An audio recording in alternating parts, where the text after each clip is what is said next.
All right, friends, welcome back. Welcome to course 5 of the massive open online course for mission transition. Today, we're going to talk about the importance of our personal brand and how to pull that together.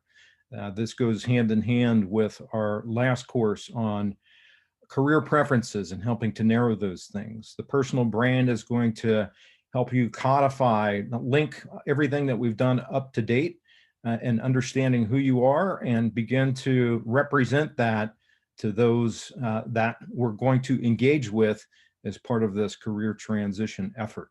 So our objectives today are define your personal brand and to confidently present your value proposition, your own personal value proposition to an audience that perhaps you don't know and you're engaging with for the first time. All right, as always, reference my book, specifically chapter 3. Make sure you're taking notes and have access to a computer for all the resources on my website. Lots of tools there, tools, templates, worksheets, calculators, samples, downloads, all on my website. Social media, you'll find me on a number of platforms. And again, very helpful if you do this with someone else that's going through it at the same time. Again, here's where we are in the process.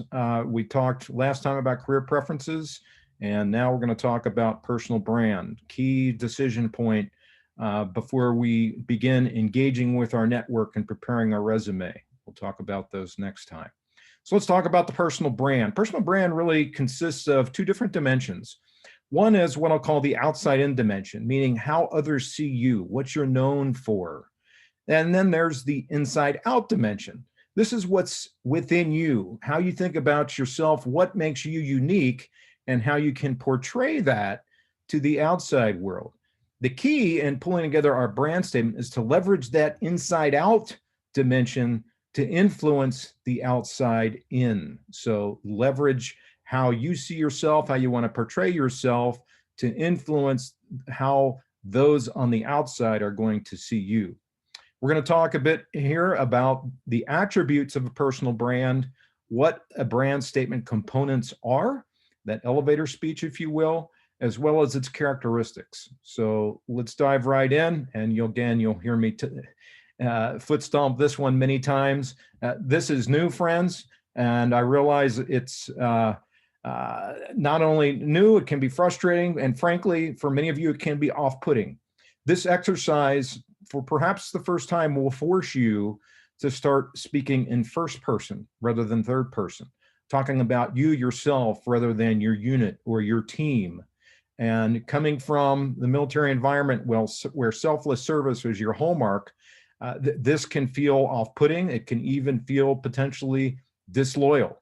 Well, friends, organizations on the outside aren't hiring your teams or your unit. They are hiring you, and they will need you to speak in first person about your background, your experiences, how they translate into the real world, and will help their organization. And so, again, this is new. It's going to be frustrating, but we're going to have to work through it. And this is where the practice, working with others, friends, peers, to work through this is going to pay lots of dividends. So let's get into it. What are the attributes of a personal brand? And studies show there are three primary attributes here. There's who you are, your strengths, your values, your skills, and how you leverage those. It's how you present yourself. All right. So again, we talked about outside in and inside out. You see those represented here as well. Dress, behavior, body language, and how you communicate. The words you use, how you use them, and nonverbal cues such as hand and arm motions, eye contact, etc. And specifically, there have been studies done here by psychologists specifically around communication. And this is incredibly important. When you stop and think about communication, which of the visual, vocal, or verbal elements is most important, it may surprise you to find that more than half of the impact of how you communicate is demonstrated by visual aspects, how the person to whom you're communicating views you, how you dress, how you behave, what nonverbal cues that you're using, more so than the vocal or verbal elements. meaning the words that you choose and how you say those words. Again, visual being an incredibly impactful portion of your personal brand. And whether that's in person or whether that's over a Skype or a Zoom, or some other virtual element, it doesn't matter. Visual is incredibly important. So please keep that in mind, both throughout this process and for that matter, throughout your career. Visual is incredibly important aspect of communication. So let's talk about the components of your brand statement. This needs to consist of what your primary strengths or skills are. That's, again, why we started up front. This is all a factor, a component of who, the who before what, and understanding what your strengths or skills are and being able to translate that. You're going to include, as part of your brand statement, what your past or most recent or current job description is in which you're involved. Again, all of which we're going to have to translate for the audience to whom we're communicating it. A brief description of your future goals. You're going to want to relate, why you're engaging with this individual and what you're trying to achieve. And then what makes you unique? Why should they bother paying attention? Why should they consider you and what you're telling them versus someone else? All right, some characteristics of a brand statement. We want this to be, we've often used the term elevator speech. And so it should be concise, 30 to 60 seconds, no more. And again, this is something you're going to need to practice. You won't get it right the first time. You want to be clear and concise with your language. We've talked before about translation, and we're going to get into it even more when we talk about resume. Don't use the 3-letter acronyms. Don't use the military gibberish that those on the outside will have no idea what they mean. So again, practice. Trust me, that from firsthand experience, this can be incredibly frustrating. Powerful. You want to use strong verbs and be forceful, not overly so, but you want to use commanding language to capture their attention. And as we talked about before, we want this to be unique. All right. What is this about you and only you that makes you unique and that would cause the other person to stand up and pay attention?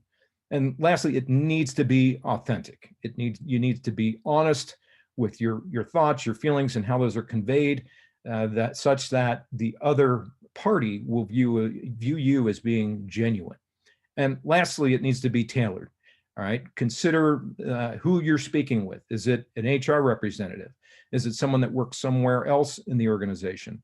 Is it someone that is a decision maker or someone with whom you're just trying to broker an initial relationship? You want to tailor that message accordingly. And so what am I talking about? Well, let's view some samples here. And these are straight from my book. But here's some examples of what a brand statement might look like. First one, I'm a transitioning naval officer with experience in managing logistics in multiple geographies and complex environments. I'm trying to leverage those strengths in a Fortune 100 construction or oil and gas organization in the Midwest. I feel my insatiable desire for continuous improvement would add significant value to any organization. All right, so you can go back and look at the characteristics and see if we check the blocks on those, but I think they will. Here's some other examples. I'm a former Army aviator with strengths in managing dozens of personnel in high-risk situations in many parts of the globe. I'm seeking a product development role in an aviation-related business in the Eastern United States. My hands-on experience with most active aircraft in the service would enable me to assimilate quickly. All right, some things I'll point out here, other than checking the blocks on the characteristics we talked about, is the translation of the terminology. You don't see any 3-letter acronyms. You don't see military gibberish. These are all terms that have been translated that will enable a civilian to understand not just what you're talking about, but how what you've done relates potentially to what could benefit their organization. Here's a third. I'm a Marine in the process of transitioning from the service. Although I worked in supply operations in the service, I have a strong passion for craft brewing. I brewed a few dozen batches of my own and have even won some medals in a local contest. I'm seeking a role with a craft brewer on the West Coast. My passion for brewing and experience in supply would add a lot of value to a prospective employer. All right, so again, we're checking the block on what the characteristics are. We've done the translation, and in this case, it's a bit of out-of-box thinking for a career. but it's perfectly fine. Again, it's all about connecting your passions with where and how that might fit in the outside world. Okay, last example here. I'm an Air Force technician with experience in cyber. I'd like to leverage this strength in professional services organization, serving clients with these same challenges. I have no geographic preferences, just a passion for using this skill set for which I was presented multiple awards by my superiors. Again, checks the blocks on what the characteristics are. In this case, this individual's focused on a growing career field that has a lot of interest from organizations out there. And in this case, having no geographic preferences may be a strength. So again, tailoring that message to the audience will be incredibly important. So with those as examples, here's your exercise, all right? And you're going to want to draft this out and you're going to want to practice it. And this is a question I guarantee you'll get at some point throughout the process and as part of the interviewing sequence. Answer this question. Tell me about yourself. 30 to 60 seconds, brand statement, elevator speech. Take your time, put it together, practice it, and go do it. This will be a part of every interaction that you have with others on the outside in some way, shape, or form. So there's your homework. Essentially develop that brand statement, do that exercise, and rehearse, practice, practice, practice. Again, check out my book. You're going to see perspective from others like you that have transitioned and have done it successfully. And I've also experienced the frustration you're going through in pulling these things together. You're going to see additional guidance from those that have been in the service, are more tenured, and additional resources. I'll show you some more of those here in a moment. Some words to the wise to leave you with. Your brand is a living thing. It's going to change over time. As we're pulling it together now, it's going to serve you well to transition. But as you grow throughout your career, perhaps making changes, you're going to be constantly revisiting this thing. So keep it updated and keep this approach in mind as your career evolves. Again, I'll foot stomp what we talked about up front: time, patience, practice. This is new.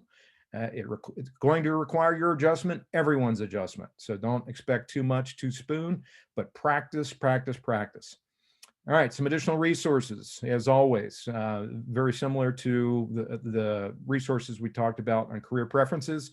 Again, some unique references here for career military professionals. Please take advantage of these. They go into much greater detail on these topics. As always, you can contact me. Here's how. Check out my website. And our bonus video this go around, we talked about this being frustrating. Here's a few thoughts on how to overcome that frustration.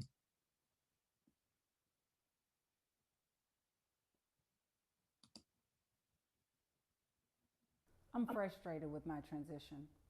I've gone to several interviews and no one seems to understand me. I tell them what I've done in the military, what I've accomplished, and all I get is blank stares. Don't they get it? Seems like they don't care. So your frustration is not unusual. I remember it well myself. What I didn't appreciate at the time, though, was a couple of things that help explain the situation. First, the percentage of civilians with military experience in corporate leadership is at an all-time low and is continuing to drop. There's a 95% chance that the person interviewing you has no idea who you are as a veteran, what you've done, or what you can do to help them in their organization. So you have to be the one to go the extra mile and help them understand. Second, you must realize you're entering an entirely new community with an entirely new culture that has entirely new expectations. In my book, I detail nearly 24 different cultural dimensions whose differences, which can be stark, you will experience simultaneously. It would be wise to get a read on those things, what those look like ahead of joining the organization. In summary, I'd urge you to take half a step back, do some homework using my book and my website, and take another run at these opportunities. And feel free to drop me a line for any additional guidance. All right, friends, thanks again for tuning in. Look forward to seeing you next time, where we start to pivot from the who part of the process to the what. Talk soon.